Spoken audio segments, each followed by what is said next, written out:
สีที่ว่าแอดสั่งมามันจะเป็นลักษณะคือแบบสีน้ำมาเดี๋ยวก็เบิ่งกันว่าเป็นแบบไหน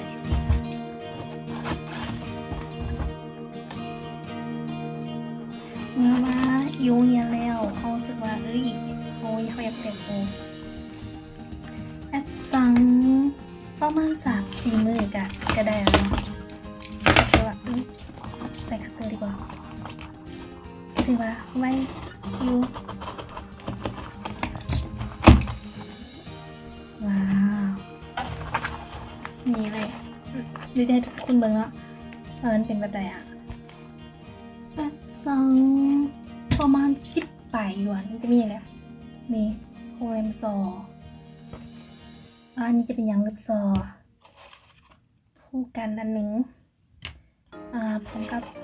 ซออีกอันหนึ่งอันนี้จะเป็นจานใส่สีเดี๋ยวเอามาเบิ่งตัวนี้ทาดาสำหรับตัวนี้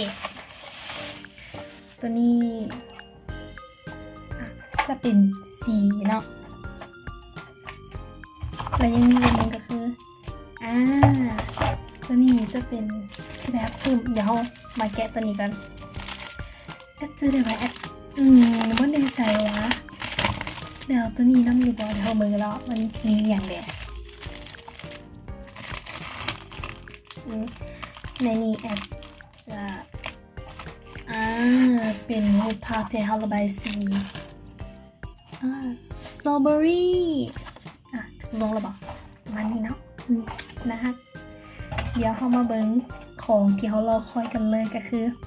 สีตัวนี้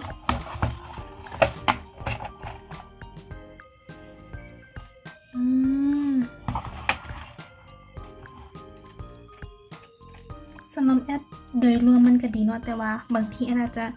ยกขึ้นยกลงมันก็เลยจะเป็นแบบนี้เดี๋ยวแอดขอจัดการก่อนแป๊บนึง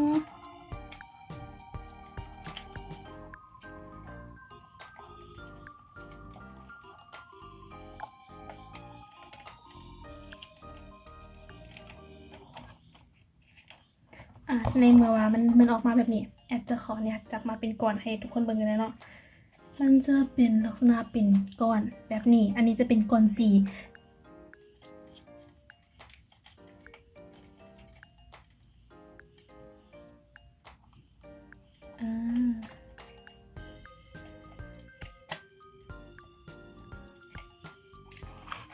เป็นแบบนี้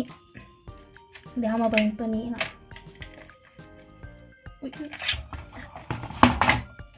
สำหรับตัวนี้มันก็จะเป็นแบบคู่กันซึ่งว่า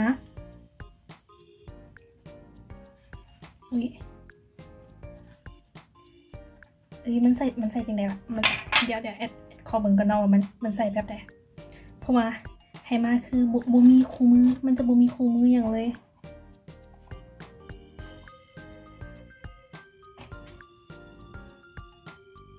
ตามที่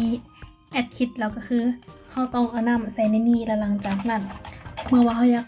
ใส่สีอย่างแล้วเราก็ทาลงไปในสีนี้แล้วหลังจากนั้นก็ระบายสีสำหรับรูปภาพที่เราอยากจะระบายสำหรับตัวนี้แอดจะขอกลับไปสอบวิธีใส่ก่อน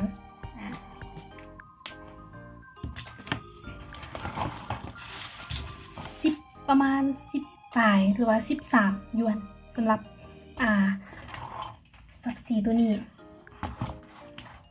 แต่แอดก็บอกเลยว่าแอดสั่งมานี่ประมาณจากสีแต่สำหรับแอดก็คือว่าถือว่าโอเคเลยเนาะแล้วมือหน้าต่อไปแอดจะ